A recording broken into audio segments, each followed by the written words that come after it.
Hi guys, James at RampantLionReviews again for you today with another beer review. For this one we are going to stick to Sweden and we're going to head a little bit north for this review once again, and we're revisiting a brewery that has featured on the channel a couple of times before. I think this is review number 5 involving these guys, and I think these guys may well be the oldest craft brewery in Sweden if I'm remembering rightly. At least they're one of the oldest, and they mainly do kind of traditional styles of English beer along with a few German things, so they're quite a bit different from a lot of the other breweries that you'll find here. So curious to see how this one turns out, because this is a style of beer that I have not reviewed many examples of. I think maybe only 2 or 3 over the entire history of the channel. So hopefully this makes for an interesting review for you guys. For this one then, we are going to go to a little place called Nynäshamn to the south of Stockholm, and we're going to have a look at another beer from Nynäshamns Ångbryggeri. So this beer is called the Mällsten Mild. It comes in at 4.2% ABV, and as the name suggests, this one is an English style mild ale.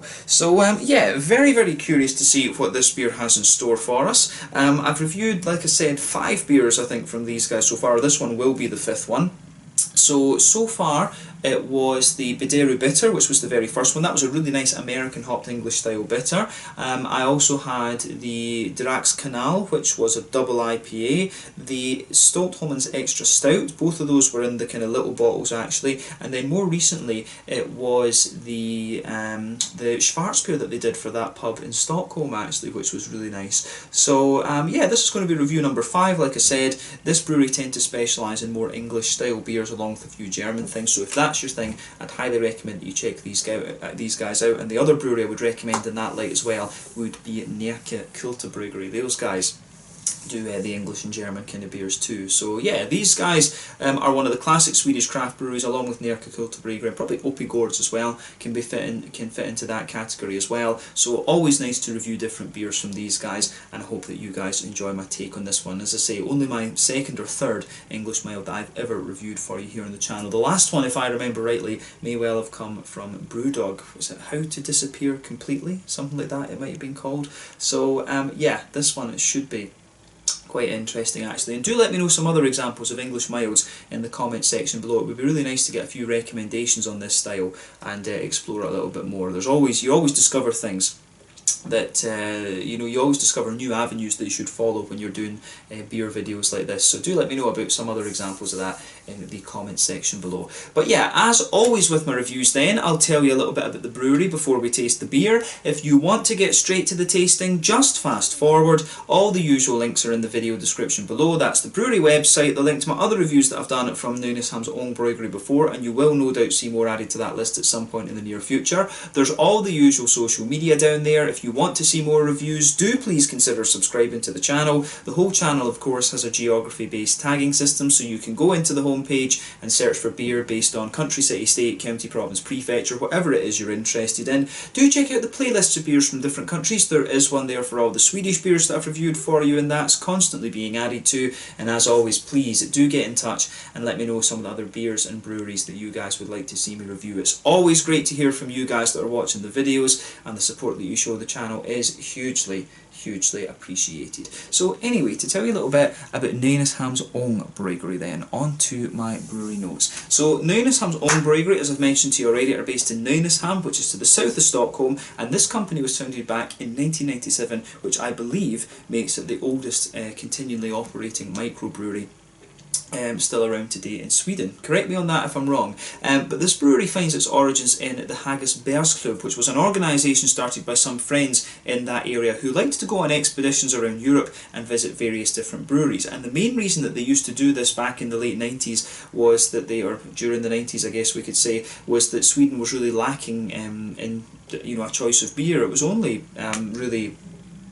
really the kind of big boys that were doing things at that time. So yeah, there was a real lack of choice when it came to drinking beer in Sweden. But in 1993, the club decided that they wanted a kind of permanent venue for the club. So they bought an old warehouse and converted it into a pub and breakfast bar, which proved to be very popular with the Nynäshamn locals. But the guys also began to brew after taking a home brewing course in Stockholm in 1994, and apparently in the early 1990s there had also been a small brewery in the town that used the name Nynäshamns Ångbryggeri. So they decided to kind of resurrect resurrect this name, and they name all of their beers after places on the archipelago because they want the beers to really have that kind of local feel about them. But they had a small brewery that they largely built themselves, and initially they kind of started this up in the spring of 1997, but they launched their first beer and what is now their flagship beer, the Badero Bitter, at the Harbour Party in Nynäshamn that year. But a visit from Michael Jackson, also known as the Beer Hunter, the guy who was on TV in England talking about beers from all over the world, he visited them in 2000, and this inspired the brewery to continue to brew despite the long hours they were having to put in and the hard work. Apparently everything was done by hand, including the bottling and labelling and stuff like this. But they were rewarded a bit later on in 2002 with medals at the Stockholm Beer Festival and also a permanent spot in the Systembolaget range, which is of course, for those of you watching outside of Sweden, the nationally owned alcohol shops. But in 2006 they moved to their current premises and they put a lot of effort into renovating this place, and they also finally managed to secure an automated bottling machine in 2009 that meant that the super long hours that they were doing could finally stop, and you know, this was all automatic. But over the last few years they've continued to grow the brewery, the capacity and things like this. They've produced a lot more new recipes and things like that, and they've just been expanding the clientele, and these days Nynäshamns Ångbryggeri beers are available nationwide throughout Sweden.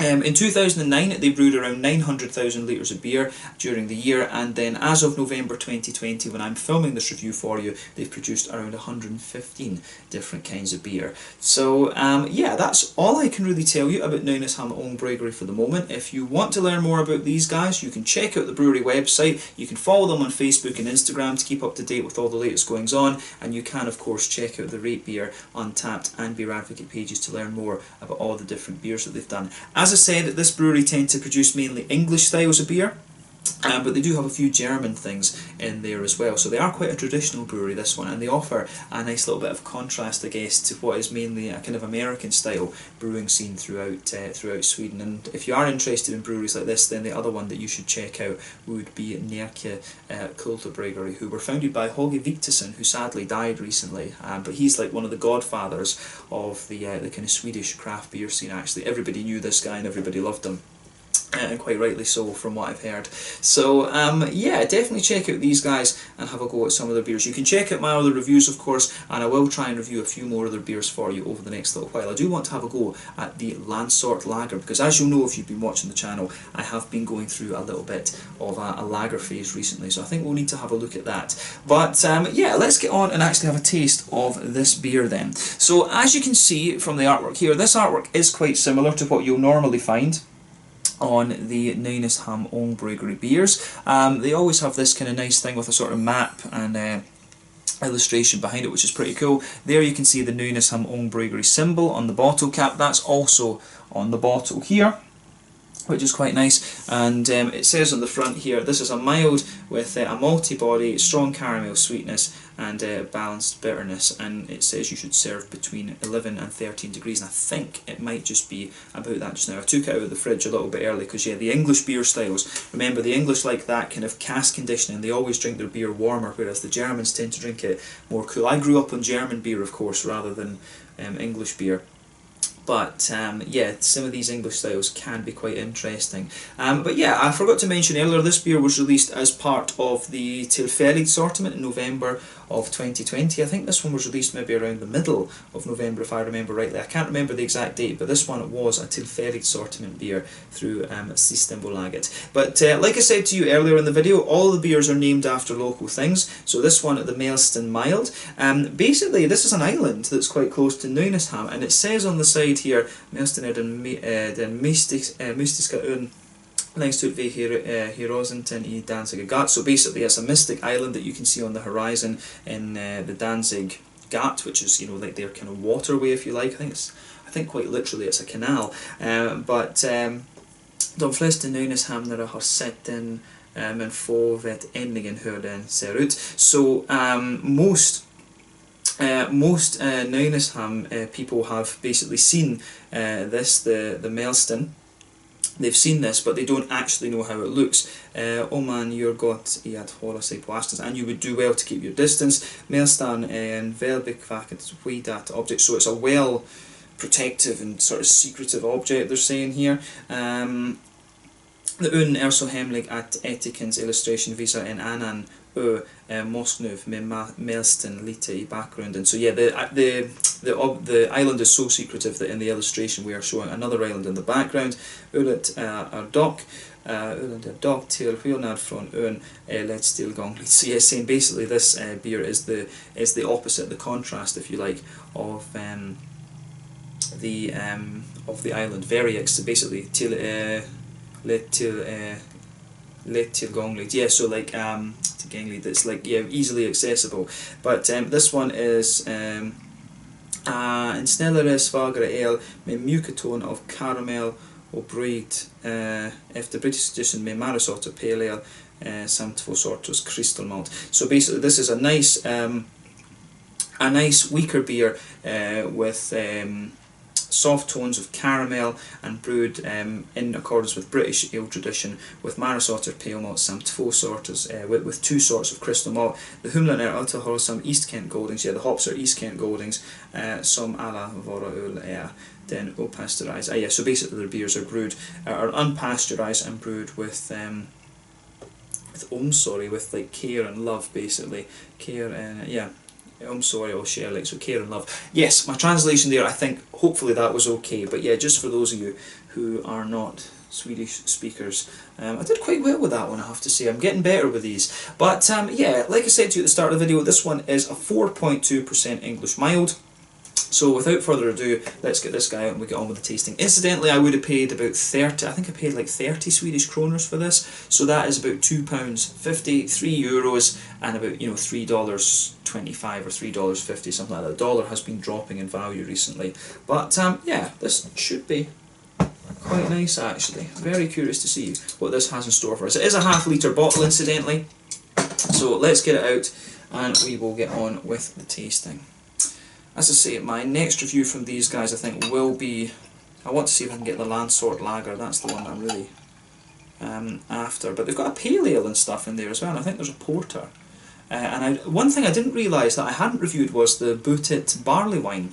That's one that I see all the time, and I just didn't buy it because I thought I'd reviewed it, but I checked the videos and apparently I haven't. So I will need to see about getting that the next time, because there's a bit of hype, there is a wee bit of kind of hype around that beer whenever it's released. They're always talking about different vintages and stuff. But yeah, this one does look pretty nice. This beer has a really nice kind of chestnutty colour to it. You can see if we put the light through this, yeah, it's a very dark kind of, it's a sort of light chestnutty kind of mahogany type colour. There's a solid quarter finger of a frothy, I would say light kind of almost ivory fawny coloured head there. There's 1 or 2 big bubbles sticking towards the side of the glass, a few little ones going up towards the bottom of that head there, but the head has incidentally just faded away to be a very, very thin foamy layer with a little island of froth right in the middle of it. But it certainly does look very nice actually. So yeah, nothing overly surprising about this beer. I honestly can't remember what colour English milds are supposed to be, but this one, as I say, it's a nice kind of coppery, chestnutty sort of colour. So I'm guessing, you know, these guys, when it comes to traditional beers, they are pretty damn solid. So probably this is the colour that an English mild is meant to be. So yeah, 4.2%, which is kind of about right for English traditional beers, of course. But the other thing you're going to see when you put the light through this is that this beer is pretty crystal clear actually. I really like how this one goes together in that sense too. It looks very, very nice. But yeah, nothing overly surprising about this beer. I thought the milds were actually a little bit more dark and kind of black than this, to be honest with you, but not surprised, to be honest with you, to get a nice kind of chestnutty coloured beer out of this one. So yeah, let's get on and have a little look at the aroma then. Yeah.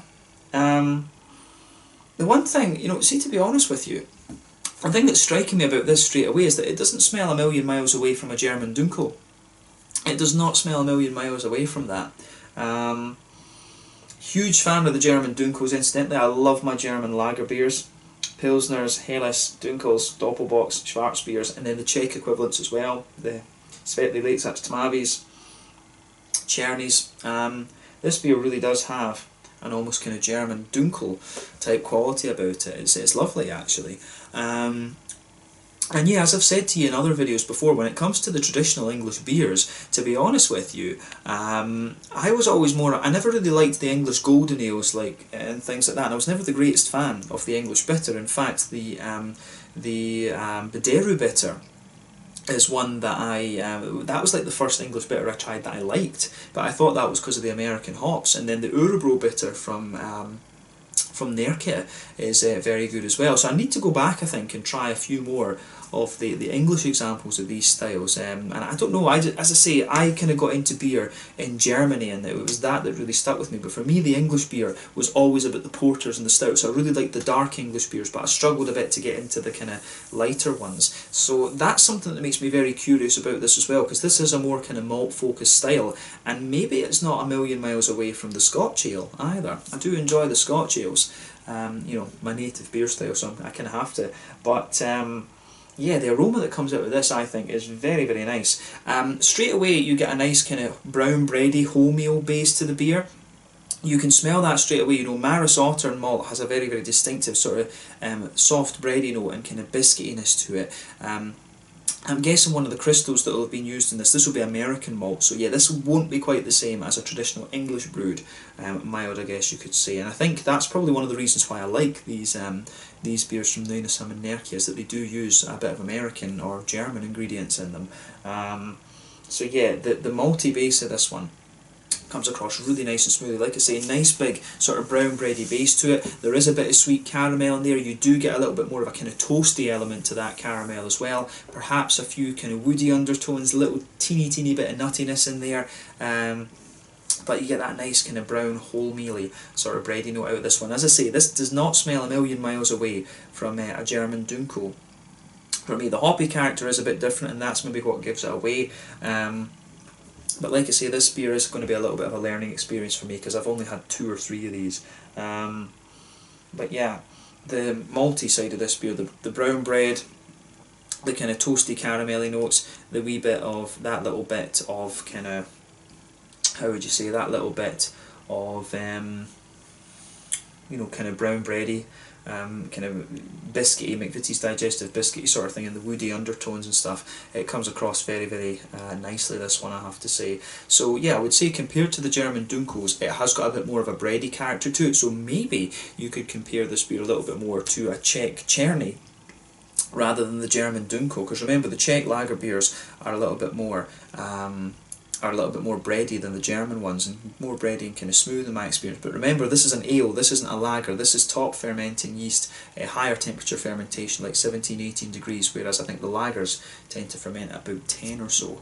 That's the main difference between your top and your bottom fermenting yeast. But the colour of this beer, as I say, is lovely. That's your different types of malt, so it's probably dark crystal that's in this.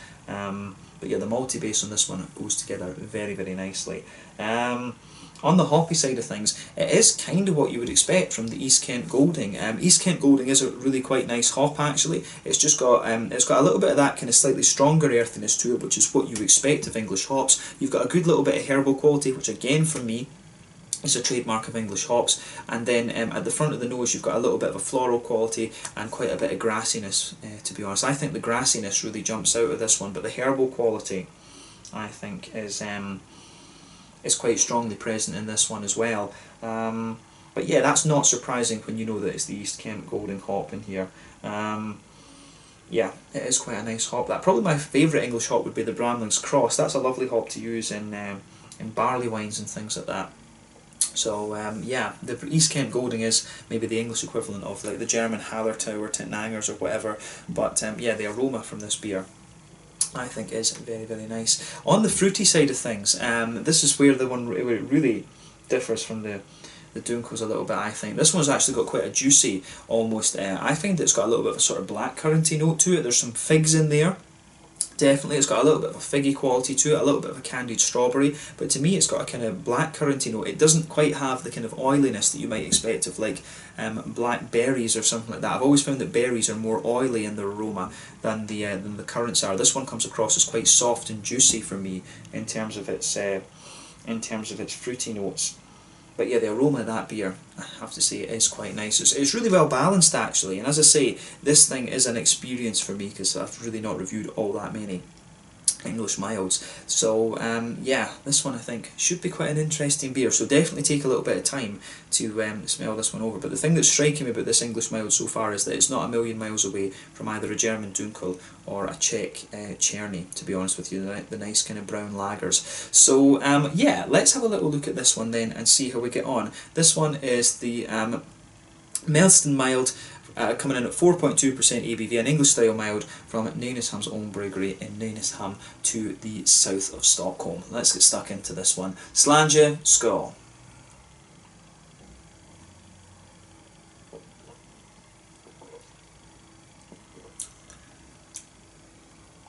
Yeah.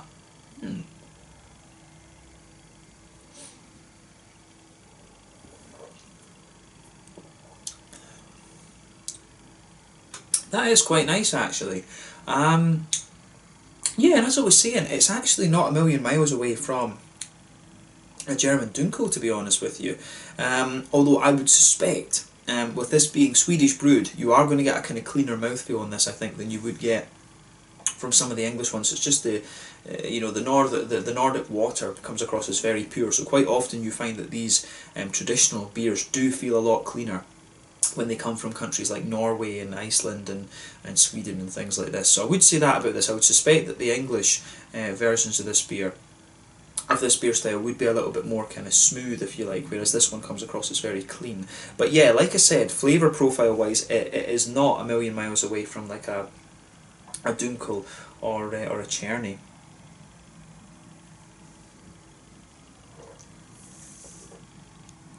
And it's very easy to drink as well.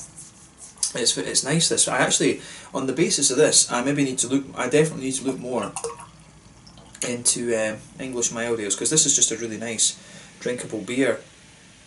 So yeah, definitely, yeah, as I said, guys, give me some recommendations of English milds in the comment section below.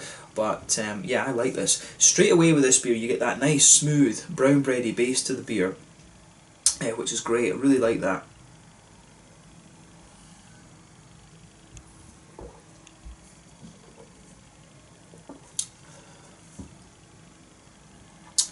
So yeah, this one, it does come across really nicely. So like I say, you've got that nice kind of smooth brown bready wholemeally sort of thing that just blankets the middle of your palate. As you go further back on the tongue, you do get a few more kind of grainy elements out of it. You do get a little bit of an almost kind of slightly rye-ish sort of sweetness to the beer. You can feel that on the back third of your palate it's just a little bit more grainy. And as you move further forward, you can feel the sort of breadiness just thickens up a little bit on that back third of your palate, and it just feels a bit more grainy right at the back of the tongue. But as you move further forward, it does smoothen out a little bit, the thickness drops off, and then in the middle of the palate, in the middle third of the palate, you do get a little bit of a kind of lighter crispness coming out of the beer, which is quite nice. So on top of that more sort of grainy bread note that you've got, you do get a bit of a bread crusty quality in this beer as well, in fairness. But in that middle third of your palate, you can feel there's a nice little bit of a sweet caramel in there. There's a little bit of a kind of McVitie's digestive biscuity sort of thing. And then if you go to the front corners of your palate and move diagonally back, you will feel one or two little woody elements there. And if you go to the very centre of your tongue and just move forward a wee bit, there is a little touch of a kind of nuttiness coming out of this beer as well. So yeah, I do like how that goes together.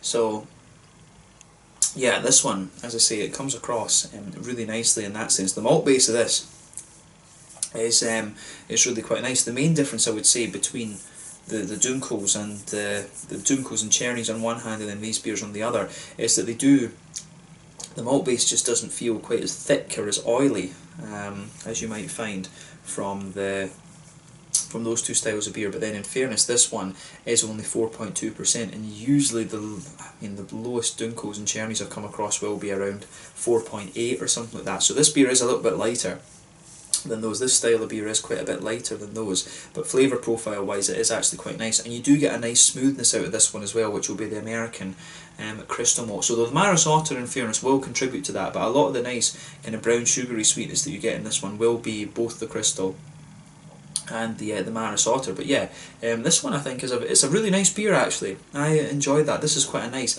sessionable brown beer basically. So thumbs up to Nynäshamns Ångbryggeri for this. They've pulled off a really solid one here, I think. Yeah, hoppy side of things then. Back corners of the palate, you do have a little bit of earthiness there, quite a smooth earthiness actually. I would maybe have expected a slightly harsher earthiness out of these Kent Golden, but then again it's not the Fugel. The Fugel's got that really cigarette-y, ashy kind of thing going on. But yeah, as you move further forward on the sides of the palate there, you do get more of a kind of herbal quality to it. Then you get a nice kind of floral aromaticity on the front corners of the palate there. But then as you go around the front curve of the tongue, it's got a little bit of that kind of softer grassiness there. The English hops, again, I don't think they've got quite the same zest as the Czech Sats, Jatets, or the the German Hallertausen Tettnangers are going to have. So the grassiness is a little bit softer in this one, but that suits the overall profile of the beer in my mind.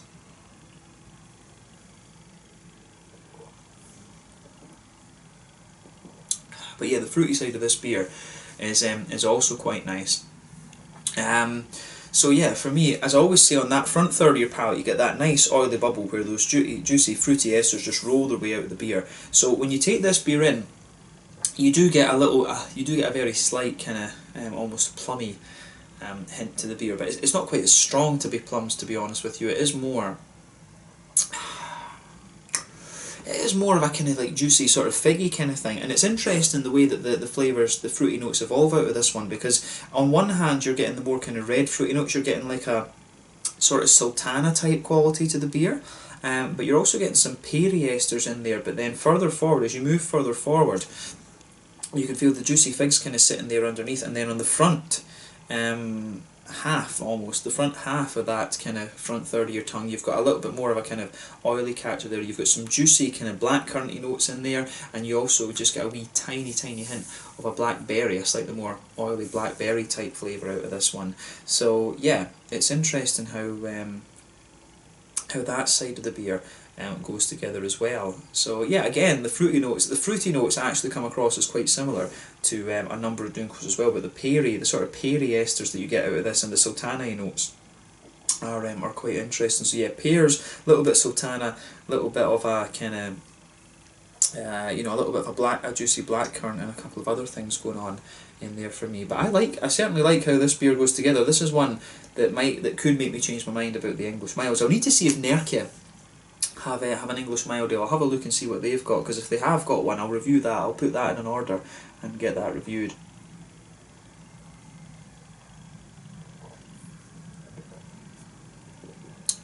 But yeah, the aroma, as I say, the flavour, sorry, that comes out of this beer. I always do that in videos, mix up the words flavour and aroma. Brain just doesn't work.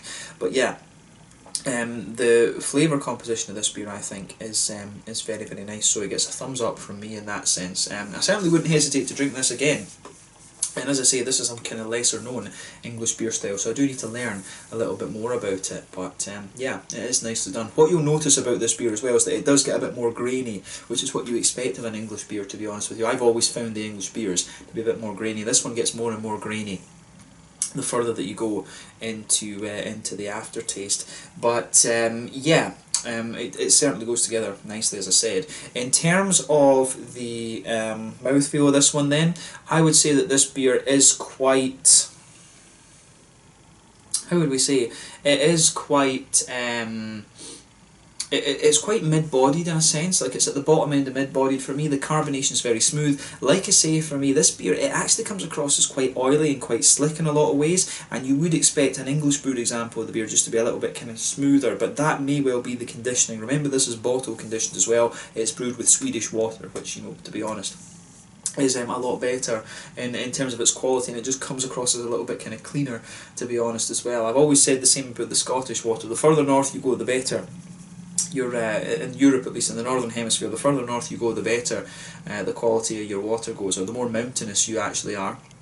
the higher the quality of your water is. So yeah, this one comes across as very clean, and I would suspect the English examples are just a bit kind of smoother, if you like. They do come across as more smooth rather than being clean and crisp like this. But in terms of hoppy bitterness, I would be surprised if this beer's got more than 20 IBUs. It's definitely a low IBU beer, this one. The malt base, like I say, quite nice and smooth and bready. A little bit of graininess comes out of it later, and a good wee bit of smoothness, or sweetness, sorry, in there as well. And then you've got some nice, juicy, fruity characters that come out of the beer as well. But overall, it is a really nice beer, this one. And the thing that surprised me about this is that you know, it's just how close this beer is in terms of flavour profile to like a Dunkel or a, you know, to a Dunkel or a Czech Tmavi or something like this. I'd love to hear my friend Peter at the Clueless Drinkers' thoughts on some of the English milds, because he's a big fan of the Dunkels as well. I love, when it comes to German beers, I love Dunkels and Doppelbocks. Those probably are my favourite German styles, along with the Rauch beers. But yeah, this one really has struck a chord with me, so well done to Nynäshamns Ångbryggeri for that. And I will see about reviewing a few more milds on the channel over the next little while if I get a chance. So yeah, this has been pretty cool. But yeah, I guess we can leave it at that for this review. This was a really interesting one for me. But yeah, this was the Mällsten mild, coming in at 4.2% ABV from Nynäshamns Ångbryggeri to the south of Stockholm here in Sweden. Really interesting one, this, and I'm glad I was able to review this for you here on the channel. So let's leave it at that. Once again, thank you for watching my beer reviews. Until the next time, please like, subscribe, share, all the usual YouTube stuff. Let me know your own thoughts on this beer in the comment section below. Let me know what your favourite beers are from Nynäshamns Ångbryggeri. We will return to these guys at some point soon. I will see about reviewing the Bootit barley wine for you, and also the Landsort Lager. Those are the two that I really want to really get reviewed on the channel for you here, so you will see those soon, and we'll see what other things they put out there over the next little while. But yeah, thank you again for watching. Check out my social media, check out Nynäshamns Ångbryggeri, and we will return to these guys soon. This one was the Mällsten mild, 4.2% ABV English mild ale from Nynäshamn to the south of Stockholm here in Sweden. Slange, skull, cheers, and thanks for watching.